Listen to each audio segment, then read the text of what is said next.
ఇక్కడ పెట్టండి అమ్మా. బుజ్జి ఏంటమ్మా? ఇదిగోండి అమ్మా. వస్తాను. ఏంటి?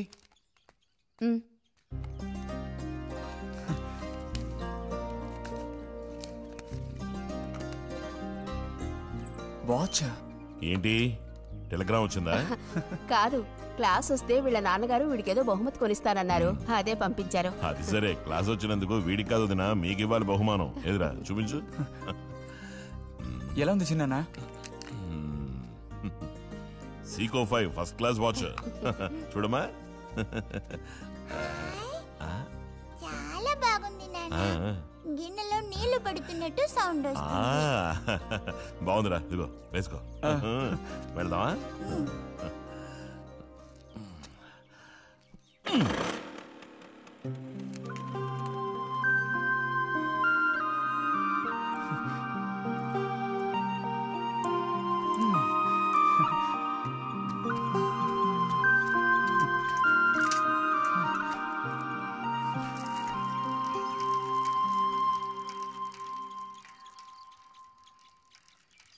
ఎంత నేర్చినా ఎంత వారైనా కాంతదాసులే. అరే, తెగిపోయిన గాలిపటంలా ఎటు బయలుదేరావు? కొత్త వాచ్ చూసావా? మా నాన్నగారు పంపించారు. ఏది చూడు. ఆహా, నువ్వు మహా శ్రీమంతుడులా ఉన్నావు. ఊరికే దిష్టి పెట్టకయ్యా బాబు. బాలక, ఇప్పుడు టైం ఎంతైంది?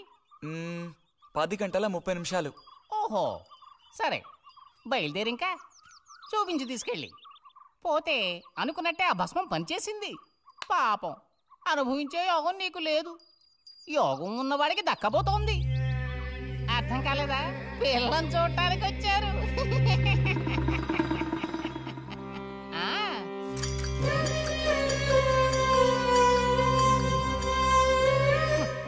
పిల్ల ఆ వైపు, నేను ఈ వైపు, మా ఇద్దరి మధ్యన ఒక పెద్ద స్క్రీన్. నాకు పిల్ల కాలు మాత్రమే కనిపిస్తోంది, పిల్ల కనపడలేదేమిటా నేను దిగాలు పడిపోయాను. ఇక ఆ పిల్ల తల్లిని చూశారు, మంచి విగ్రహ పుష్టి. పిల్లను శాంతం చూడాలని నేను ఆవిడతో గట్టిగా చెప్పగలనా?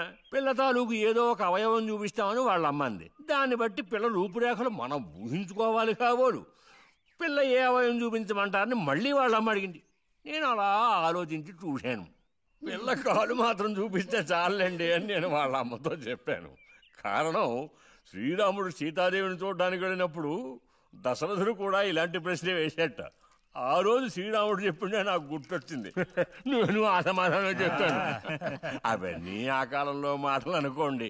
ఈ కాలంలో మేము అలా అంటే మీరు ఊరుకుంటారా చెప్పండి? రతి రెడీ అవుతోంది, వచ్చేస్తుంది. అయ్యో, రతి అంటే వీడొచ్చాడేమిటా అనుకుంటున్నారా? వీడు మా పక్కింటి కుర్రాడు. ఇంజనీరింగ్ చదవడానికి పట్నం వెళ్ళబోతున్నాడు.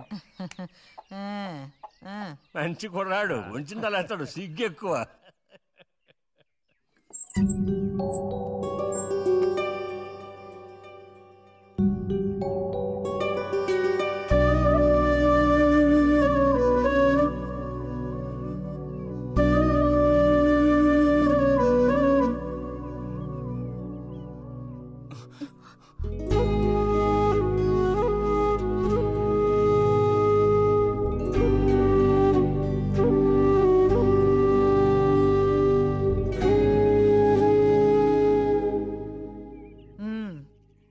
అమ్మాయి రతి, వాళ్ళందరూ నిన్ను చూడడం కోసం అక్కడ కాచుకుని ఉన్నారు. నడు లోపలికి.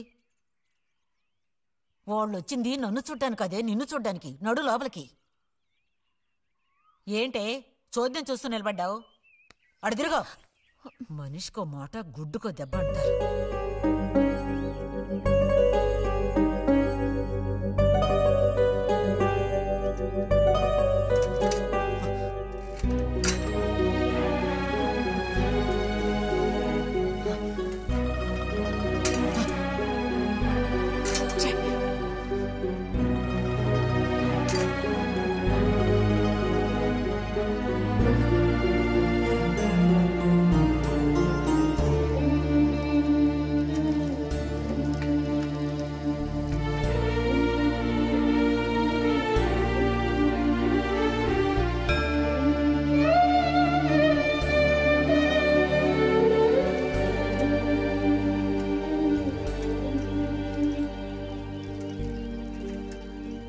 మేము ఊరికెళ్ళి ఉత్తరం రాస్తాం.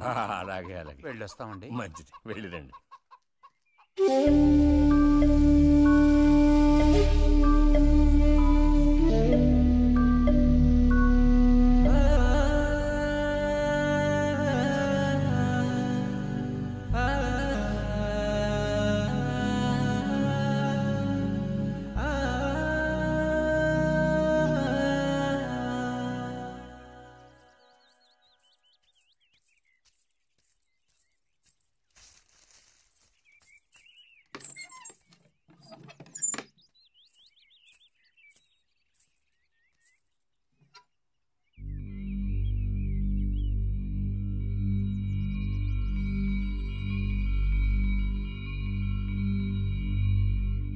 బుజ్జి,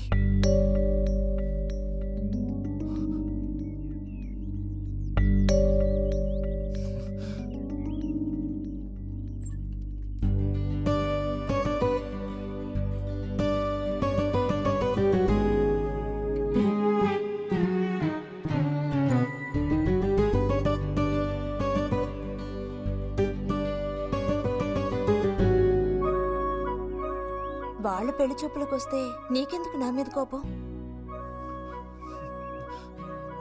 దానికి నేను బాధ్యురాలు కానుగా. అయితే మరి ఎందుకని అతని ముందు నుంచున్నావు? వెళ్ళి నుంచుంటే ఇంకేముంది, నీకు పెళ్ళి అవుతుంది. చేసుకున్నాక ఇలాగే అంటావా నేనే బాజురాలని?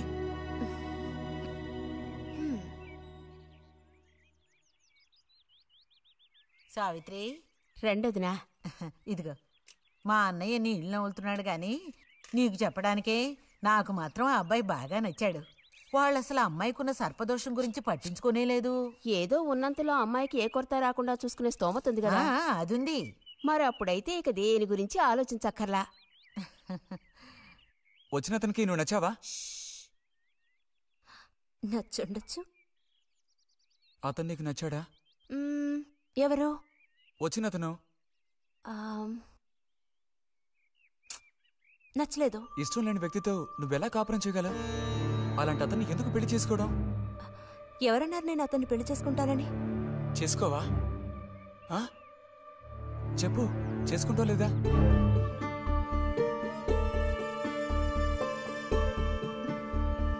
చేసుకోను.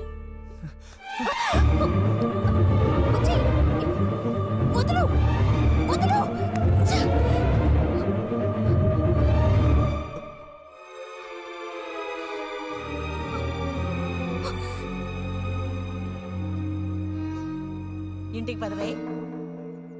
ఇంటికి పదమంటున్నా గొంతు నువ్వు చంపు.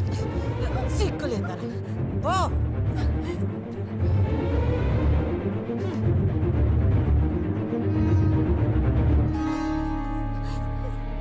ఏంటమ్మా,